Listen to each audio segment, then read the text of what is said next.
Hello and welcome to another video review. This is Far Cry Primal for PC, Xbox One, and PlayStation 4. What you're seeing here is the PC version. This is a first-person shooter and a spin-off game in the Far Cry series. More specifically, it's a spin-off of Far Cry 4, and it was developed by Ubisoft Montreal and released in 2016, first for PS4 and Xbox One, and then a bit later on for PC. Upon its original release, it was generally decently received, but wasn't especially well-liked compared to other entries in the Far Cry series, although some of its mechanics were later adapted into other Ubisoft games as well as later entries in the Far Cry series, such as the animal taming mechanic in particular, which eventually developed into the animal companions in Far Cry 5 and 6. But how is Far Cry Primal itself, especially considering it's a first-person shooter set in the Neolithic era, and that's something you really don't see? Well, let's just go ahead and start delving right into it and find out. And like always, we'll go ahead and start with the presentation, which runs on the Dunya engine and does reuse the map from Far Cry 4,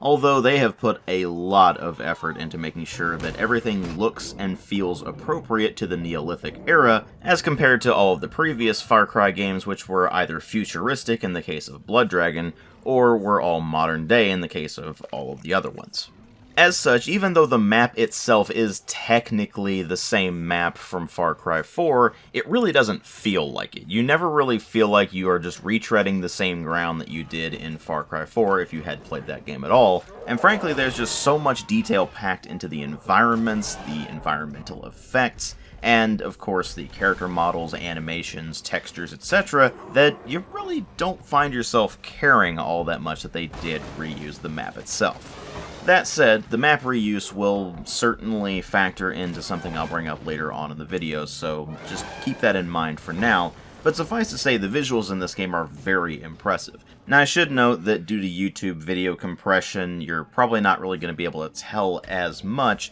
but I am actually running this with the HD texture pack installed. This was an optional thing for the PC version specifically, and they kept it as an optional thing so that if you have a video card with enough VRAM, then you can install the HD texture pack and you get some extra 4K resolution textures. I do have that installed, but I am still only playing the game at 1080p, so the visuals aren't going to be as noticeable as they would be at a higher resolution. But that said, the texture work is still extremely good in this game for the most part, so they've done a very good job whether you've got the HD texture pack installed or not. And they've certainly done an excellent job with the facial animations as well, so much so in fact that they stack up very favorably with even the most modern of releases. All that said, however, this does come at the cost of performance. I have seen some people say that Far Cry Primal runs really well, and I have to wonder what they're smoking, because Far Cry Primal has extremely inconsistent performance. To give you some points of comparison here, the recommended specifications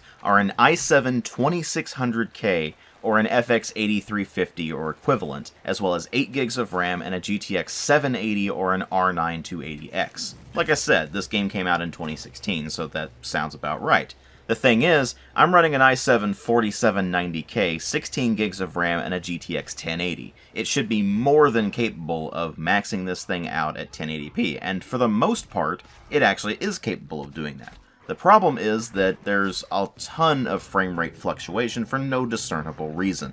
There'll be some areas that should be very graphically intensive, but they run at a smooth 60 plus frames per second at all times. There may be some areas that run at even 90 plus frames per second at all times. But then you'll be running around and you'll find that the frame rate will just constantly be going all over the place. One moment it'll be 90 plus, another moment it'll be 60 plus, another time it'll be down into the low 40s or high 30s, and there's not really any rhyme or reason as to what is going on there. There's just something a bit off with the engine optimizations, and by the time you get to Far Cry 5, it does seem like they sorted most of that out, and the performance drops were a lot less common in that game, but it was still an issue as of Primal, and they never did sort it out with patches over time either. Now, I will be fair to the game. It is very stable. I didn't run into any crashes the entire time I was playing, and the very few glitches I was running into were things like the occasional physics glitch, which you more or less expect out of just about anything. And at no point was the game's performance ever so bad that it became basically unplayable,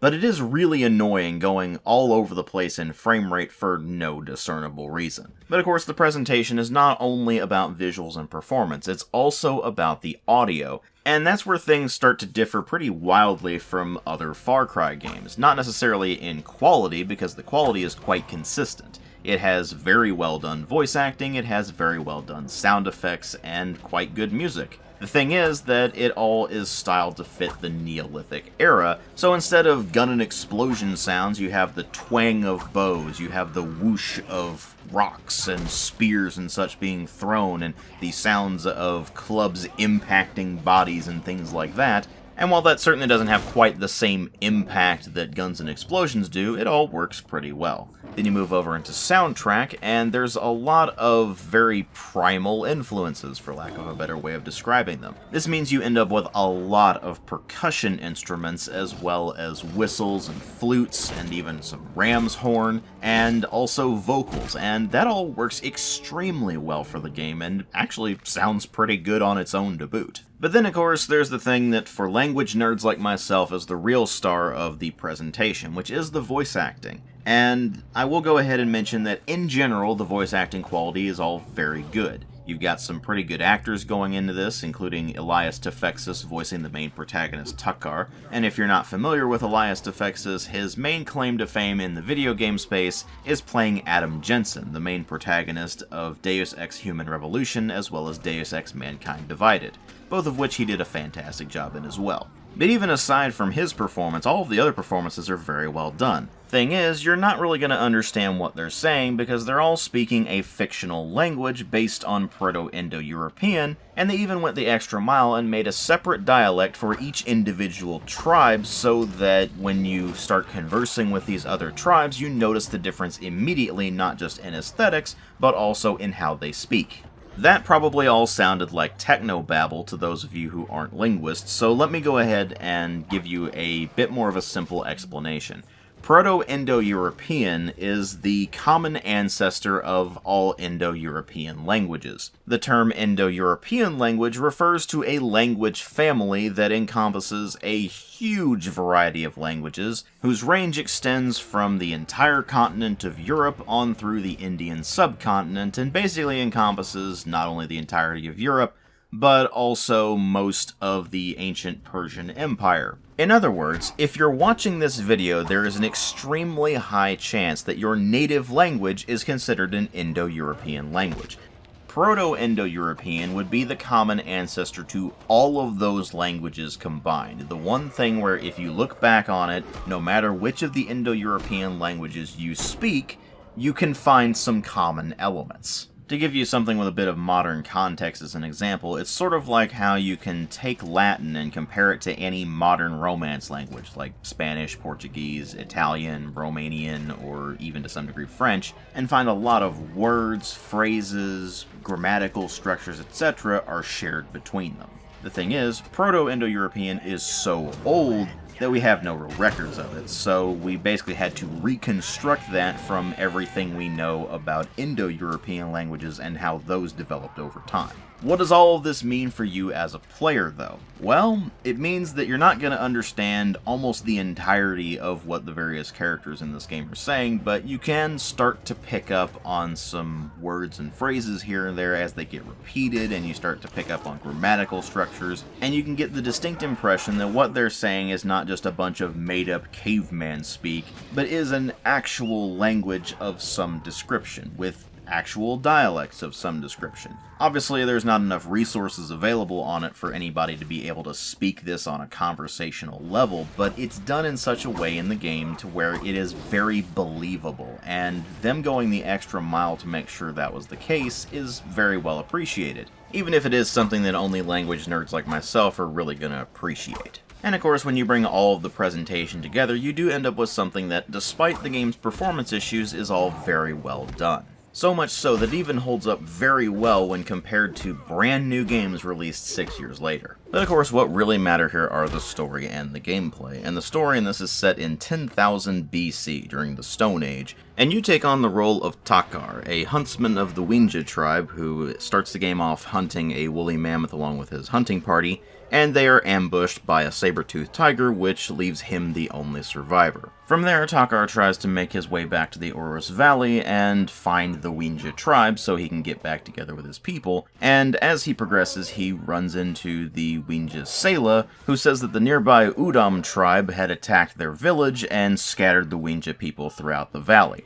As he goes about doing this, he will encounter several specialists, which are the named characters that you'll be interacting with on a regular basis, and which will teach you various skills that will make things a lot easier for you as you go through the valley and make you a much more capable warrior and a much more capable hunter as well. And all of this will lead Takar and the Wenja into direct conflict with not only the Udam tribe that had previously scattered them, but also the nearby Izila tribe, which is a bunch of sun worshippers who tend to abduct Wenja for human sacrifices. As the game progresses and Takar and the Wenja build up the village as well as build up their capabilities, eventually you will take the fight directly to the Udam and the Izila, and you will end up storming their final forts, defeating their leaders in battle, and ultimately leading the Wenja to control the Oros Valley. It's all rather simple and straightforward stuff, very fitting of a game set in the Stone Age, and while that is certainly very appropriate, it does mean that the story is really not all that interesting. It's certainly enough to hold the game together and give you context for what you're doing and why you're doing it, but like with a lot of open world games, it tends to fall into the background because you're going to be focusing a lot more on the gameplay mechanics than you are on basically anything else.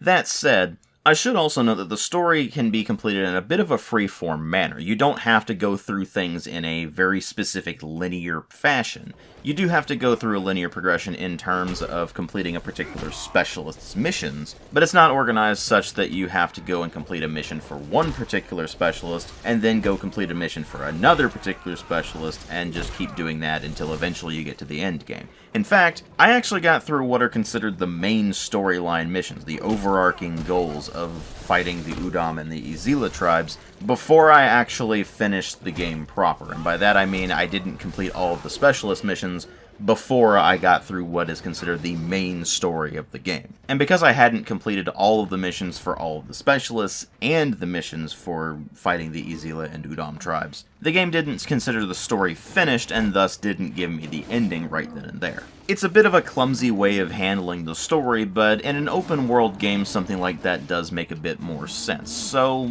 it's a bit of a mixed bag there. On the one hand, the story is really not all that impressive, but it is handled in a way that is certainly better than Far Cry 5, let's put it that way. And bonus points, the ending isn't absolute garbage like Far Cry 5's was, so there's that. All that said, there's still not a whole lot to latch onto as far as the story and characters go. The characters themselves really aren't all that interesting, and the one character they included as a bit of a joke character, Urki, who is basically this game's equivalent of Herc, is really nowhere near as funny as Ubisoft seems to think he is. So the writing department definitely leaves a lot to be desired there, but what about the gameplay itself? Because that's what you're really going to be focusing on throughout almost the entirety of the game. Well, the dramatically oversimplified way I like to describe this thing is that it's basically like if they took the hunting mechanics out of Far Cry 3 and 4 and just made an entire game out of those. Which does make sense. I mean, this is set in the Stone Age, so there's going to be a hell of a lot of hunter-gatherer stuff going on, and it's handled in a reasonably decent manner, although it does mean that the gameplay loop gets rather tedious with the whole constantly having to go out and find resources and just constantly gather those so you can construct village upgrades, which are going to be the various huts that the specialists have, as well as crafting various upgrades for yourself, whether that be new weapons or just upgrading your ammunition storage or your pack size so you can carry more resources, or even upgrading your various weapons, so making your spears more deadly, or making your clubs more powerful, or upgrading your bow or whatever. All of this requires various resources, and these can be things like animal skins, which means that you're going to be constantly having to hunt down animals all the time, as well as other materials like various types of rocks, as well as various types of wood, or various leaves, or whatever the case may be. That all does get rather tedious having to track down that stuff, and especially once you start running into the upgrades that require the rare skins, that can start to drag things to a screeching halt. There is a daily reward stash where the village, as you upgrade it, will continue to gather resources for you, and eventually you'll get to the point where pretty much all of the resources you need are going to be gathered by the village itself, so the only things you're really going to need to worry about finding are all of the more rare materials, and of course all the animal skins. But that only reduces the tedium a bit, and by the time you get to that point, you've probably already unlocked most of the upgrades anyway, so it really doesn't help you all that much. Now, as part of this, you can craft weapons and ammunition on the fly, so if you run out of clubs, for example, you can just craft a bunch of new ones right from your inventory, or if you run out of arrows, you can craft more arrows. But you do still need resources for all of those, so you need to make sure that you're constantly maintaining your stocks, and again, that just gets tedious. So this heavier emphasis on crafting and gathering materials and such does tend to drag the game down quite a lot. But what about other elements of the gameplay? Well, the big thing they introduced was the ability to tame animals, so you can, once you unlock the ability anyway, go and tame the various predators that you'll be hunting throughout the game. And once you've tamed an animal, you can have it fight alongside you. So you might be going through the brush and your jaguar companion is sneaking alongside you, and you tell it to go attack an enemy sentry, and then it sneaks up and just takes them down in one go. Eventually you'll even unlock the ability to tame a saber-toothed cat, and they can be ridden as a mount, so you can just ride into battle on your saber-toothed cat and have it just claw and bite and tear people apart while you're shooting arrows at enemies off of its back. And eventually you'll unlock the ability to ride mammoths, although you can't really tame those and have them accompany you like you would with the other types of animals. And that is basically a one-to-one conversion of the mechanics of riding an elephant in Far Cry 4, only you get to do it a lot more. Except the main difference there is that, unlike in Far Cry 4, where you would be riding an elephant and mowing down enemies with an MG42, here you are shooting arrows and throwing spears and using a sling from its back and just using the mammoth to smash through things. So it's unfortunately not quite as over-the-top and ridiculous as it was in Far Cry 4, but it is still a thing. The beast taming also factors in with being able to scout out enemies, because you can call in an owl that you'll tame very early on that will fly around, and you can use it as sort of a drone like you would in other open-world games. And you can tag enemies or tag the various horns that enemies will use to call in reinforcements. And after you've gotten a few upgrades, not only will the range of that increase and the things that the owl can tag will increase, but you'll also be able to directly attack enemies. You can always do it with just a basic dive attack that will go towards a single enemy, and then it will put the owl on a cooldown timer until you can use it again. But you can also eventually unlock the ability to just drop some of your throwables on enemies, and once you get that ability, you realize it's a bit overpowered, because you can just use the owl to drop a bunch of bees on enemies, or you can make a bunch of enemies go berserk and they don't know where you are, so they can't just try to hone in on your position and try to take you down, like they do if you send your beast to attack them, or they happen to spot you when you throw things at enemies, or whatever the case may be. That said, difficulty has never really been a big thing in the Far Cry games, at least not since Far Cry 3 anyway. So it's not that big of a deal that it's overpowered, but it is something to keep in mind if you're looking to vary up your tactics a bit. Anyway, eventually the beast taming mechanics will culminate in the Great Hunts. These are various missions that will allow you to either go on a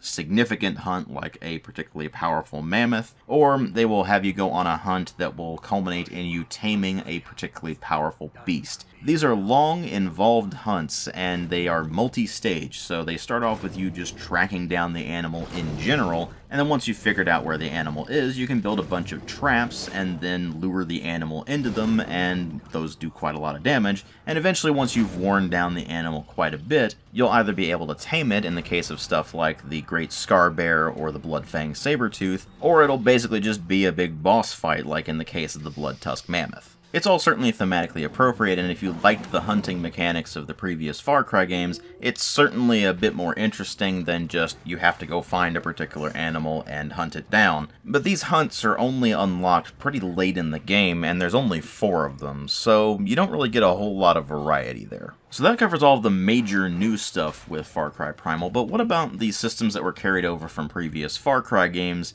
or which were modified to fit the theme? Well, the main thing there is going going to be the combat loop. Now, you can certainly be stealthy if you want, but it's the same stealth system from previous Far Cry games, more specifically Far Cry 3 and 4, of course. And it's still that system where if you're crouched, you're considered to be in stealth, although enemies can still, of course, spot you if you're not maintaining a good amount of distance from them, and, of course, using cover and foliage to your advantage. And unfortunately, if you're trying to be stealthy, a lot of times the enemy will still spot the beast that's accompanying you, so you'll either need to switch over to a beast that excels at stealth, or you're going to have your beast go away for a while and then just summon it if you need it later. Unlike the other Far Cry games, though, where you can really go in guns blazing a lot of the times and it's not really going to be that big of a deal, here not only can you not technically do that because there are no guns in the game, but it's also pretty ill-advised to just run in swinging a club around or waving a spear around, because until you've gotten a fair few upgrades, the enemies can take you down very quickly.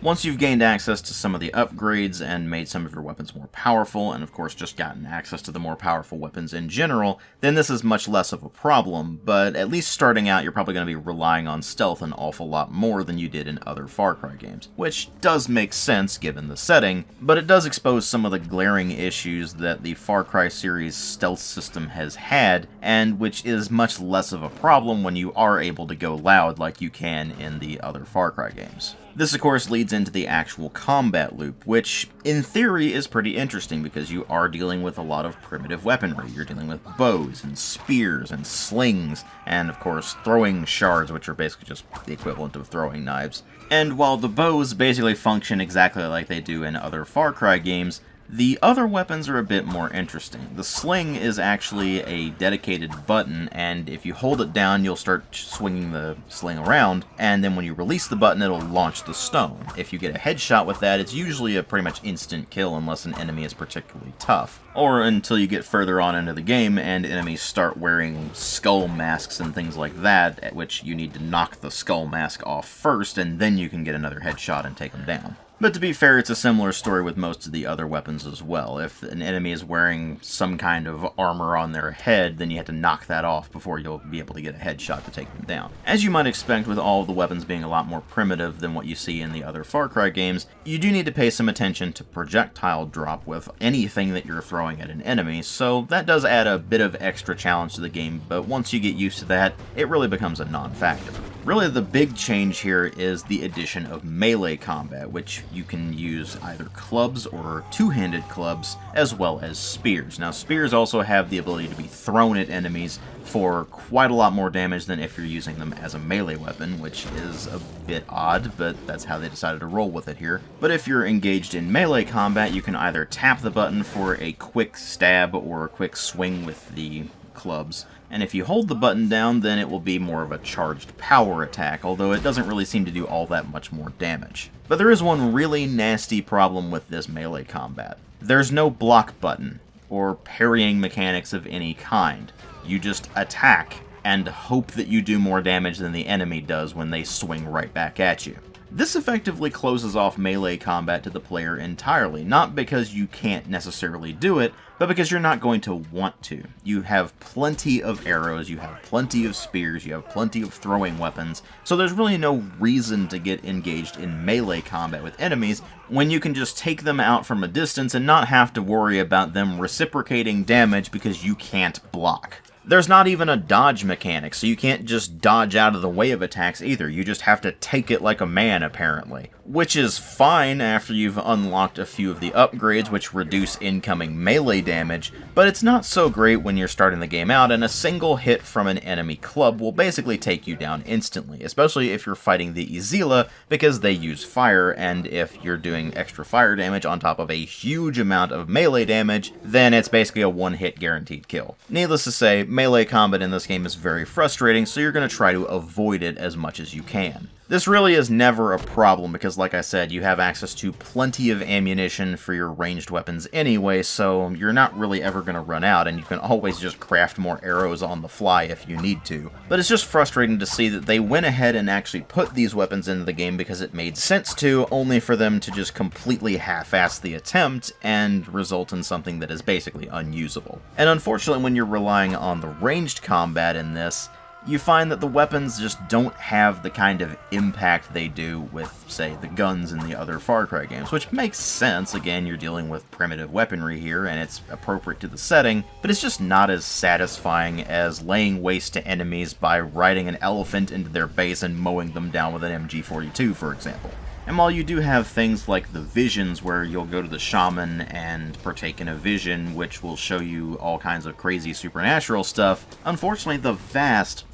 majority of the game is just the standard kind of stuff you expect from Far Cry, except without any vehicles until you get access to the saber-toothed cats, for example, where you can ride them as a sort of vehicle, which the handling is kind of clunky there too, so that doesn't help. But anyway, you'll just wander around, you'll clear out outposts and claim them for the Winja, and thus gain a fast travel point, and you'll also gain access to bonfires, which are basically towers. And then there's all manner of meaningless side content where you'll just find Winja events all over the place, where it's just a quick instance thing where there might be some enemies that show up and you have to take them down, or you have to go hunt something or something like that. And of course, because it's an Ubisoft game, there have to be collectibles scattered all over the place for you to find. But the end result of all of this is an experience that is just really dull. It's not terrible or anything, but unless you really like the hunting mechanics, and you really like having to go around and gather materials, and you really liked using bows and nothing else in the other Far Cry games,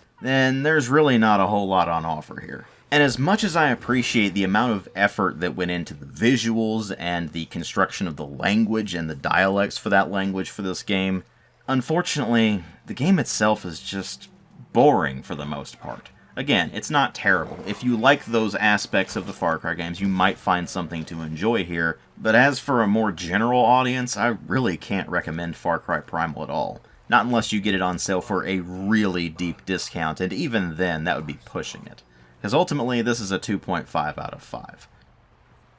Thank you all very much for watching, and if you like my videos, please consider supporting the channel on Patreon. All of the revenue from that goes directly back into the channel. If you can't afford to or don't want to, that is perfectly fine, I understand. But the option's there if you're interested. Thanks again for watching, and I'll see you all in later videos.